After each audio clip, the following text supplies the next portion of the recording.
Talking to my friend, you dumb motherfucker. Oh, so hurt.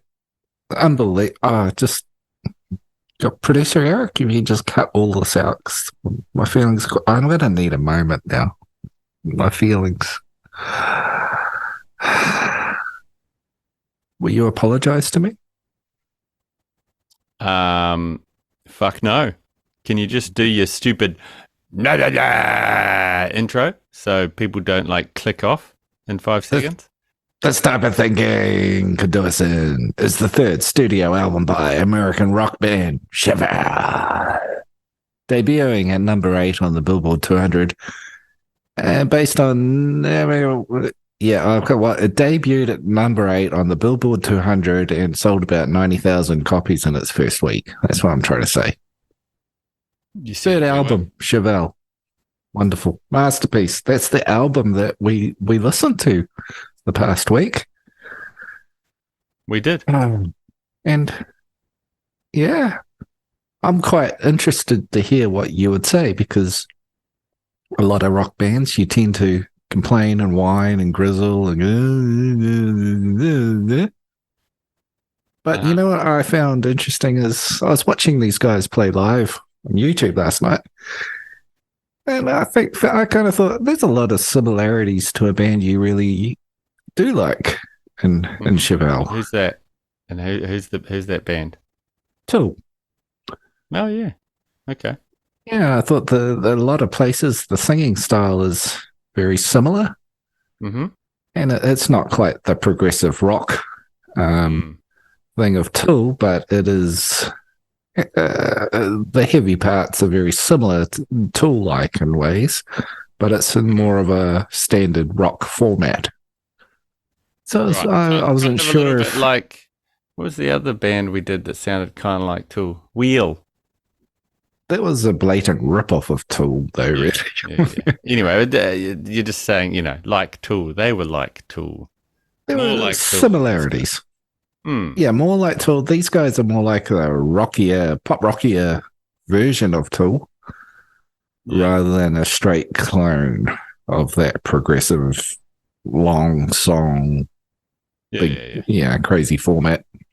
yeah. So it's Look, interesting where you would land on this one. so, I mean, if you're throwing it at me, what you did, I'd never heard of this band. Wow. At least when you said Chevelle, this band, this album, I was like, who the fuck's this? All right, whatever. Right. Mm-hmm. Chucked it on, and the first song, what's it called? Fucking give me a minute, like Downer or something. No, Wouldn't you? yep, that's it. That's close. Had an on the end. Uh, I was I was there for it. I was like, what the fuck is this? Where's this been? You know, I think it came out early 2000s or something. I was like, this is pretty tight. This is sounding good. I like it. Oh, I like the guy's voice. I like all the tones, all the drums. This is whoa. What is this? Where Got a have cool I bass been? sound. Right. Cool bass sound. Clingy bass. And so I was very happy and I was very pleased. After constant listeners will know, there's a lot of hair metal comes from you and like thrash and 80s. I don't know, like hairspray bands. So this, I was chipper. I was like, this is going to be a delightful week. And I did. I enjoyed it, but there was something like niggling in my ear. I was like, what? Surely I can't have not known this band. And I thought to myself, oh, fuck. This band could be like this is my new thing. I'm going to go deep with these guys. This is their third album. Fucking whoa. And then I went back and found their better albums than this one. So the one you chose and made me listen to was not their best work. Still good. Well, I hear it's the second one's the good one. Yeah, yeah. It's got like The Red and Send the Pain Below or whatever it is. And Yeah. the songs I knew, and I was like, oh, fuck, I know this band. All right. And so I listened to that. I think it's the previous album. You might be right, the second one. More than this one. I had both on repeat for the week, and I felt like I was quite enjoying myself. I was like, oh, this is great. But then near the end of the week, I thought, much like you said you just did, oh, let's check out some videos. see who this are. Because in my head, I had this like, I don't know what I had, like an impression of the band and what they'd look like, or, my idea of who they were. Mm. You see where I'm going with this? And then music video. And I was like, who the fuck are these snowboarding, goatee wearing, hair gelled? I don't know what word I'm allowed to use anymore. They just didn't strike me as. They look like nice, straight cut young men. They look like fucking middle suburban, nice boy coming to pick your daughter up for the prom. And it really threw me off. I was a bit like. They're a Christian band. I fucking thought they would be too. Well, not that they promote their Christian stuff, and they say they don't preach on stage and they don't make a big deal, but they are I see grew up religious and they're Christian. And well, I'll never listen to this album again because I'm a fucking bigot. Oh dear. Doesn't take much to put you off, does it? Like, I know. I'm a simple man. But look, it's that aside. Let's just put that to the side. So they were too nice looking, too respectable looking. They were. So you like Tool, where they're like woman wearing woman's clothes, with Maynard's wearing woman clothes and shaving his head and wearing high heels and perfectly appropriate for a 50-year-old man. I think like Tool, right. what I loved, they don't not so much anymore. I loved about Tool and a lot of the good bands from back in our heyday, Tool especially, you never saw them in music videos. There were no photos like band promo photos in Rolling Stone. It was always like, there was the claymation video or some dark fucking trippy shit and you'd see shadows of the band. And it created this fucking mood and, I don't know, image. You didn't know who the fuck they were, but so it was all about the music and it pulled you in. Whereas now, Tool, you see there's photos of them and they're wearing their fucking basketball uniforms and they're making wine and shit. It has taken something away. This is the mystery. You know what I'm saying? So you like the music and then you saw they were nice looking young men with straight cut and you're like, fuck this shit, can't deal with it anymore. Is that what you're kind of getting from you? Well, no, it did take away some of my enjoyment. I'm not saying I don't like the music, and I'm sure we'll get to that shortly. But yeah, their marketing team failed. I reckon they could have been a bigger band if they had better music videos. There, I said it. Like if they were Tool, or like if they were Korn and they had drug habits and no, if they looked like cornrows. And well, not cornrows. That's prison. Dreadlocks.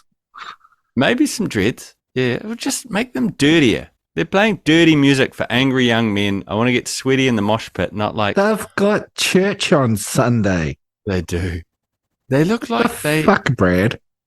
They're in it for the pussy, is what I see. Oh, but then again, they're not. They're in Christian it for pussy. They're in it to meet a nice young lady. They're meeting a nice young lady. They're taking her for a chaperoned steak dinner at Applebee's, and then they're having a nice slice of pie. They're gonna drive the lady home, kiss her grandma goodnight on the cheek, and then do that for approximately 4 years.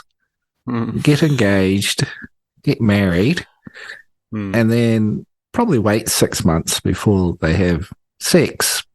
Or 2 years, because you only do it when you want to have a baby, when they're ready to have a baby. And then they'll raise about 8 kids, because they want to have sex more than once. I got to have it 8 times. That's my minimum. And yeah, they're good boys. They pay their taxes. About the music that these guys make. They've eaten their vegetables. I got a hint of it. And it's got a Christian vibe. Now, it wasn't until you told me that they're a Christian band that I went, fuck, they are. But there's something there. What is it in Christian music that isn't quite right for us heathens? Oh, God. I I didn't really get a Christian vibe from it. When I saw a picture of them, it's just sort of like the two guys, or the main one, the drummer and the guitar singer, they're brothers. Oh, And I looked at it, they kind of look like, I thought, are they two guys that kind of do it all in the studio? Because I didn't know anything about them either. Are they? And they seem like the intellectual types. Looks, one of them's got a pair of glasses, which always means you're an intellectual. Oh, fuck, that helps. Yeah. And they kind of look like, oh, I just thought they wrote and did it all in the studio and had session musicians come out on the road with them if they do that. And I kind of got that vibe from them. Right. Which isn't far from the truth. It's basically two guys, and they have a bass player that changes quite frequently, and it's usually a family member. Or someone from the church. Well, obviously, they would have met the family member in church because it was like their brother-in-law was the bass player. Their brother was the original bass player, which was a bit of a story to the first brother. And yeah, I don't know. Kind of turned out, my impression turned out roughly correct of them. Yeah. Yeah, I mean, there's always Reverend Bob. He slaps the bass. He knows how to tickle the G string, you know? Yeah. But that clincher, what a great freaking song. Awesome. Love that song. That was the song that came on randomly on my Apple Music suggestion thingy, and I listened to it. I went, holy crap, I like that song. So let's do that album. And I had listened to this album before we've done it, but I hadn't listened to it properly. And I thought, oh, that's cool stuff. And it was on my list. No, had never. I wasn't aware of it. Like again, I knew that. I think the song's called Red, or off the previous album. I knew those singles because I think they got reasonable play here, in amongst the Limp Bizkits and the Evanescences of the world at that time, but didn't pick it up, get into it to pick it up. I'd gotten wind of them in the past and not really done anything with it till many years later, I guess. Is it the fake anger? Can you be an angry Christian? He's angry at the devil. And his sinful thoughts. Well, to be fair, looking at their music videos, they look like two guys who just sit around in their rooms jerking off and then write songs. No, they're nice boys. They're nice in church, but yeah. Yeah, I mean, they're writing songs about eating your vegetables and having pure thoughts and having play dates with your girlfriend and a puppy and rainbows. That's what they like. You disappeared. He stormed out of the recording studio in a huff. What a prick. What a prick. Oh, am I back now? Yeah, you're back. Oh, hey. Even my whole Zoom disappeared. Shit got wild here, people. I talked bad about Christians and Lord's fucking with my computer. Well, shouldn't you take that as a sign to give up your evil demonic ways and step into the light with me? Devil's got me deep with his big fucking cock. It's too late now. I'm fine. Okay. Yeah. Mm-hmm. But anyway, sounds like you got into it, you listened to it a lot, and then you had a little hissy fit spazzy over fuck all. Well, it's so you don't like them anymore. Is that what you're telling me? Oh no! Like what put me off initially, right? Is I listened to this album, dug it, went back to the earlier album, liked it even more than this one, but then listened to the album they put out last year, and it wasn't very good. So I was a bit... Yeah, I listened to a bit of the recent one and went, ugh, yeah, I need that one. I was excited for this, like a new band that I was just going to soak up. And I think I will continue to soak them up because, Christianity aside, it's good tunes for the most part. It's angsty, but I never want to see their faces again or them in a music video because they just looked a bit too... What's the word? Like fucking American Pie 2. They looked like American Pie 2, but if it was set on the ski fields of, like it was a ski resort, American Pie. And you're That's trying to what it say felt like. preppy? Yeah, kind of. But like preppy, I'm a preppy stoner, but I'm not really. I'm good. It's hard. Like I'm a well-dressed, well-groomed gentleman with a little goatee and maybe some stubble or just a little bit of stubble on the weekend. But I'm also like, I'm attractive and I know it. Square-jawed, dark, deep eyes, perfectly primmed eyebrows. But I don't want the pussy because Well, you're waiting. You're pure. You've got your dad's given you a purity ring and you've made a promise. And what are you laughing at? This is serious. Purity ring. Yeah. Yeah. The rest of us just want to put our fingers in other things and they're putting, No, you make a promise to your daddy that you're going to save yourself from marriage. Yeah. And the pretty girls know that, well, this is a big commitment, and the fat girls know, no problem. Yeah, sure. Yep.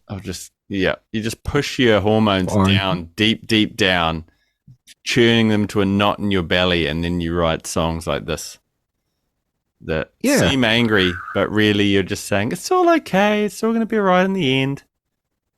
Going to go to the big castle in the sky. Anyway, so originally they had their brother Joe. Yes, there was a few things. But brother Joe was in the band, and brother Joe. The controversy is brother Joe says that he got fired, and they didn't even tell him they fired him. He found out because he read their website, which said that they fired them. And the statement on the website was something about, we're parting ways and he wants to do something else and we wish him well. And he was like, no, we never had that discussion. You just fucking fired me, you cunts. You didn't even talk to me about it. Wow. And then in later interviews, the other guys, the remainder of the two brothers that remained in the band said, look, he quit 4 times. He walked off in the middle of a tour. We took him back, and then he started quitting again. And then he told us he didn't know if he was quitting, but he was thinking about quitting. So they just said, right, you're fucking fired. And then he came back and said, oh, you didn't even tell me. So that's their story. And they said he wasn't really committed, and in the studio they would write his parts for him and then teach it to him and just say, play it for the record. And then he would come out and tour and quit and come back and quit and come back and quit. So that's their side of the story. So he's like Liam Gallagher.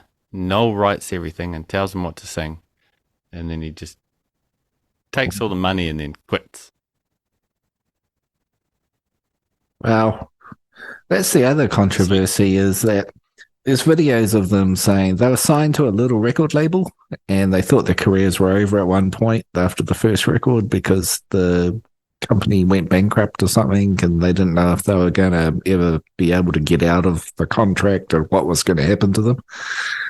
And then they signed to Epic Records and they had interviews saying it's so wonderful being on Epic Records. They're lovely people. They're treating us well and they've got money. So there's a future to promote them and everything's exciting.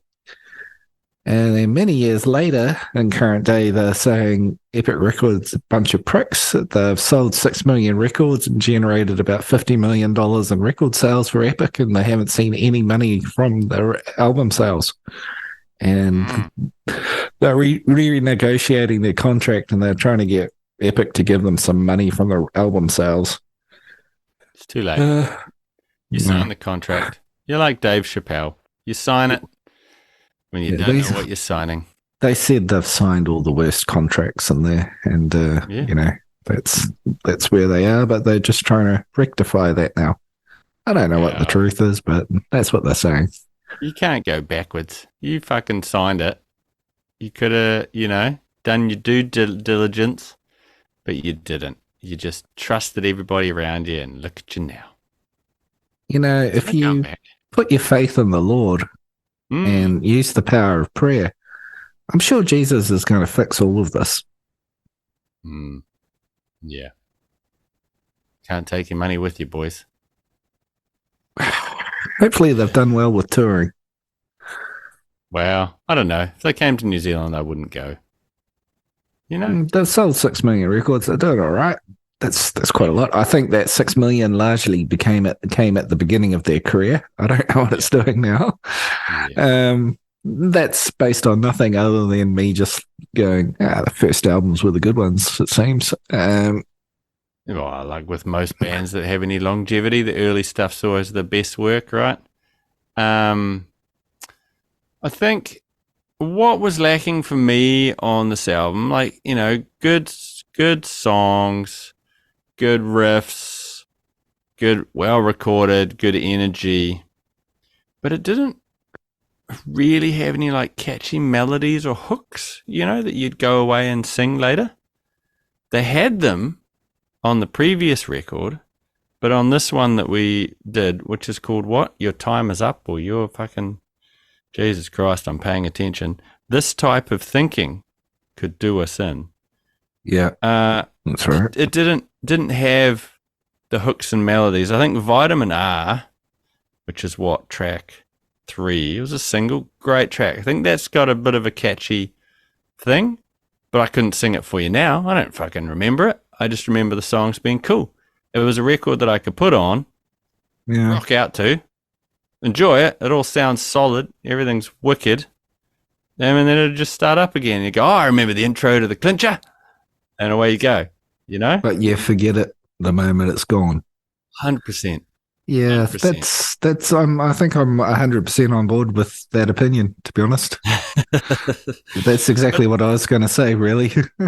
Yeah, but if you go, like, you hit this, you're not a Spotify guy, you're an Apple guy, but Spotify gives you like the artist's top 5 songs or whatever, most heard, and the best songs are off the previous record, like Red and stuff like that, and those have those catchy bits, send the pain below, those sort of little bits that stick in your mind. But this album didn't have it, and I think that might have been the start of the downward slide of the band's popularity.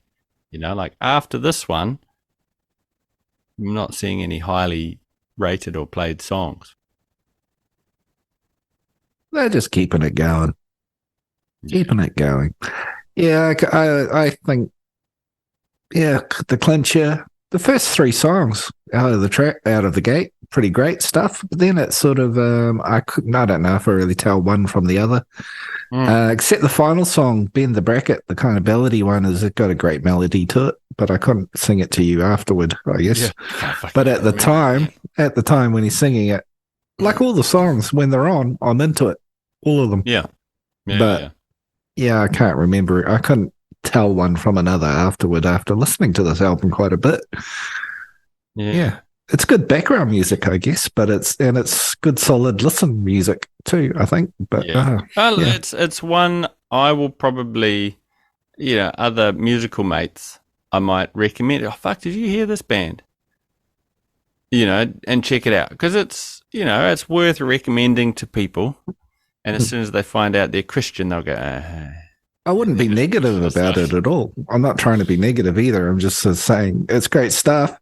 Listen to it from beginning to end. No weak stuff, but I guess I can't really put my finger on anything afterward. Yeah. But what's the, like, it's good, but it's missing that golden sprinkle that makes a band one of the epics, one of the greats. I mean, if you go 2004, what the fuck else was coming out 2004?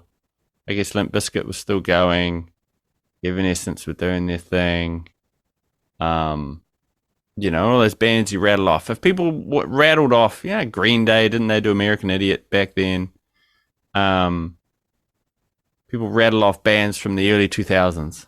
Chevelle's probably not going to come up often. Are we even saying it right? Or is it Chevelle?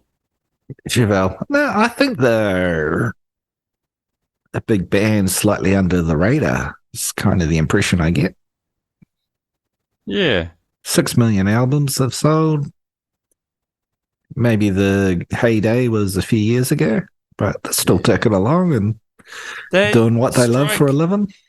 They strike me as the kind of band that did well on like surf videos, surfing videos, or I guess I'm speaking because their first music video was a snowboarding video. They're like that sporty energy, adrenaline, fucking drink some Red Bull and run fucking skateboard down a mountain or something. They're that kind of band. Underground rock that those kind of cats pass around to each other and make mixtapes of, but never really made the mainstream. Though, what did you say? 6 million albums? Fuck. Yeah, that's pretty. They did all right. Yeah. We're running out of time, cunt. You want to rate this thing? I'm going to give it kind of hard. I'm going to give it an 8. I'm going to give it an 8. Oh, wow. But it's an every now and then, I guess. You'll love it for a bit. Yeah. Love it for a bit. Well, I mean, look, and for those reasons, I'll give it, I'm giving it pretty hard, like 7 little fucking goatees under your lip out of 10. But it's a solid set. Like, it doesn't seem high, but that's just because the excitement was there, but not enough. You'll love it for a bit, and you'll come back to it and like it. But yeah, yeah. I guess it's like kind of like the girl you dated in high school. It was fun back then, holding hands at the cinema and cheek kissing, and then you go to you go off to college and university and you leave them behind and you have all your college loves, and then in your like late 30s you go back, you run into your high school sweetheart and you think, oh, it could work now, but it was better back then. I think this would have been great in 2004, but we're listening to it in 2023. Chevelle's like the nice girl. You held her hand and kissed her on the cheek once and walked her home, but you never saw her again. And you kind of think every now and again about her, but nothing's that, it was nice, but it was nothing that exciting. As opposed to another band that, shagged your brains out, broke your pelvic bone, set your car on fire. You're never going to forget that girl, That's not their skill. No. Yeah, right. It's not a crazy bitch. It's not a crazy bitch. No. This is a nice girl that you met in church. Yeah. Who wants one of them? Yeah. Oh, well, another perfect episode, Brad. We're really good at reviewing, aren't we? We really put the finger on the pulse, really.